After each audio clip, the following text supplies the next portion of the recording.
नमस्कार साथियों, मैं इस वक्त खड़ा हूँ अलीराजपुर के खेल परिसर में। यहाँ के जितने भी खिलाड़ी हैं जो खेल की एक्टिविटीज़ कर रहे हैं उनसे हम बारी बारी से बात करेंगे, उनके कोच से ही बात करेंगे वो किस तरह की खेल गतिविधियों में आगे अपने विद्यार्थियों को बढ़ा रहे हैं। तो आइए हम उनसे बात करते हैं।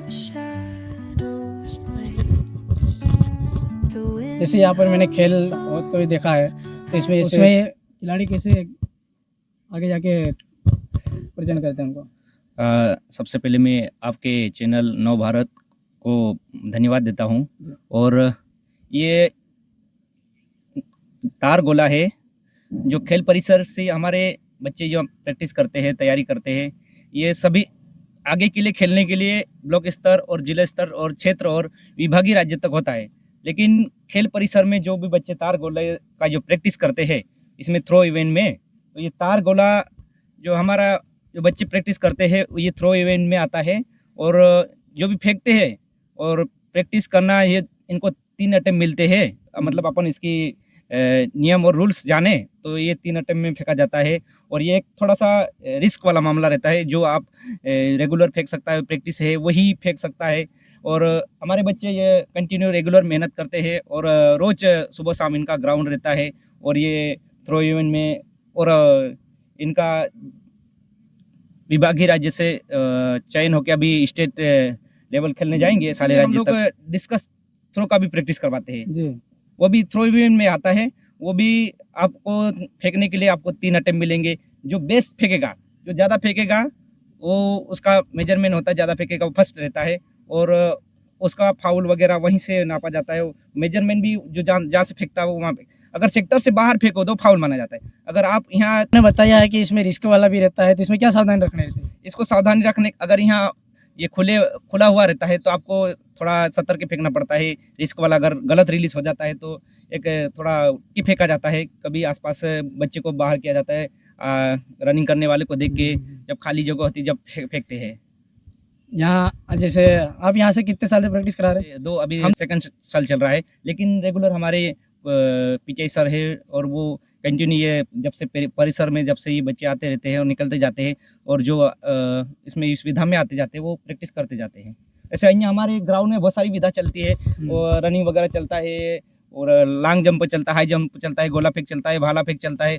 सभी अलग अलग विधा में बच्चे रहते हैं। जो अच्छा, जिनका बेस्ट हो और जिसमें अच्छा इंटरेस्ट हो और जो खेलने में अच्छा वो रहता है, वो वही बच्चा उसमें अलग अलग विधा में भाग लेते हैं। हमारे उसमें जो खेल परिसर के नियम के अनुसार सभी लोग, उनकी विधा 2 से 3 विधा रहती है। तो अपनी अपनी विधा में जो बच्चा प्रैक्टिस करता है, जिसको तार गोला फेंकना तार गोला फेंकना वो करता है, रनिंग वाला रनिंग करता है, जंप वाला जंप, तो अलग अलग उनका अपना गेम्स इवेंट रहता है, उसमें प्रैक्टिस करते हैं।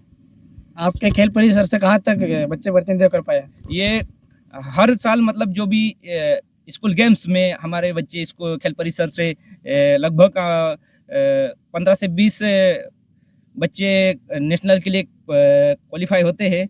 उसमें पार्टिसिपेट करके आते हैं राष्ट्रीय स्तर पर हर साल? हाँ, हर साल करके आते हैं। कभी ऊपर नीचे हो जाता है आंकड़ा, लेकिन अच्छा रिजल्ट मिलता है। इस साल का नेशनल जैसे राज्य स्तर पर खेल हो गया आपका? अभी नहीं, अभी साले राज्य में अभी जाने वाले 3 वर्ग का बाकी है अभी। अच्छा, तो अभी जहाँ पे जैसे जैसे खिलाड़ी आप दिखाई दे रहे जितने भी आपके पास है, तो इसमें से कौन सा खिलाड़ी जो नेशनल स्तर खेल के आया है?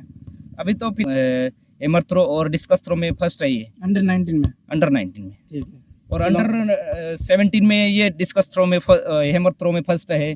17 में? हाँ, और वो शॉर्ट पुट में गला फेंक में ये सेकेंड है। राज्य स्तर पर खेल के आए, उनसे उन खिलाड़ियों से भी बात करेंगे, उनका कैसा रहा अनुभव। क्या नाम है आपका? मेरा नाम है इक्केश चौहान। सबसे पहले खेल परिसर से जी। मैं आज़ाद नव भारत को स्वागत करता हूँ।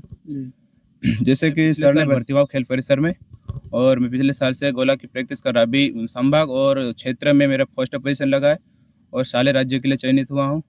ये तार गोला है, इसका 7.5 किलो का है। आपको कोच सर से कितना सपोर्ट मिला है? मुझे अगर सर की बात करें तो बहुत अच्छा मुझे सपोर्ट मिला है। अगर यहाँ पे कोच नहीं होते तो मैं शायद ही फेंक पाता इतना गोला। जैसे अपने अलीराजपुर जी में देखा जाए कि ये जैसे तार फेंक गोला, ये मैं पहली बार देख रहा हूँ यहाँ पे होते हुए। तो बहुत सारे बच्चे इसको जानते भी नहीं है, अपना जैसे ट्राइबल एरिया है तो उसको कई स्कूलों में ये नहीं होता है। तो आने वाले समय में जैसे तार गोला में कोई पार्टिसिपेट करेगा तो उनको आप क्या संदेश दोगे? अगर जो आने वाले इस तार गोला में पार्टिसिपेट करना चाहते हैं वो सबसे पहले तो जो खेल के टीचर है उनके निगाह में रहिए और इसके बारे में जानकारी ले, तभी ये इसके बारे में प्रैक्टिस कर सकते हैं। महीनों की लेकिन इसकी आवश्यकता होती है।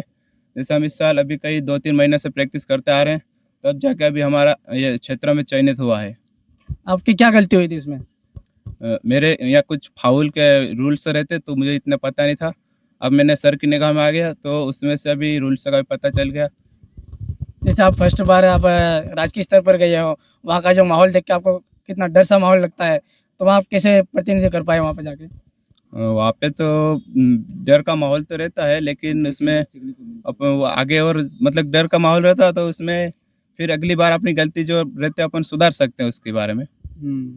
हमारे चैनल के माध्यम से आने वाले जो दर्शक भी अब आज़ाद नव भारत के माध्यम से जो भी इस विधा में प्रैक्टिस करने वाले आना चाहते हैं, वो आइए और इसके कुछ महीनों तक प्रैक्टिस करके अब भी आगे के लिए अपने कोच और ये देश के लिए गोल्ड मेडल भी ला सकते हैं, इसकी प्रैक्टिस अच्छी करी तो। करूँगा कि जैसे बहुत सारे ग्रामीण क्षेत्र से खिलाड़ी आते हैं, वो बहुत सारे खेलने भी चाहते हैं, लेकिन उनको तय समय पे सामग्री नहीं मिल पाती है, या एक अच्छा सर नहीं मिल पाता है जिसको सलाह दे सके।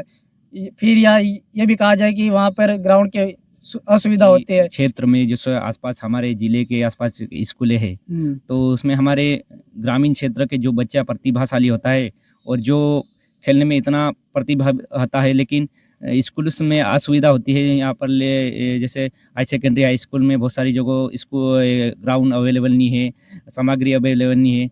तो वो अगर इसी जो हैमर थ्रो वगैरह जैसा अलग अलग थ्रो इवेंट में जो भाग लेने वाले बच्चे हैं, वो जिला स्तर पर पार्टिसिपेट करते हैं, तो उसका रिजल्ट नहीं मिलता है।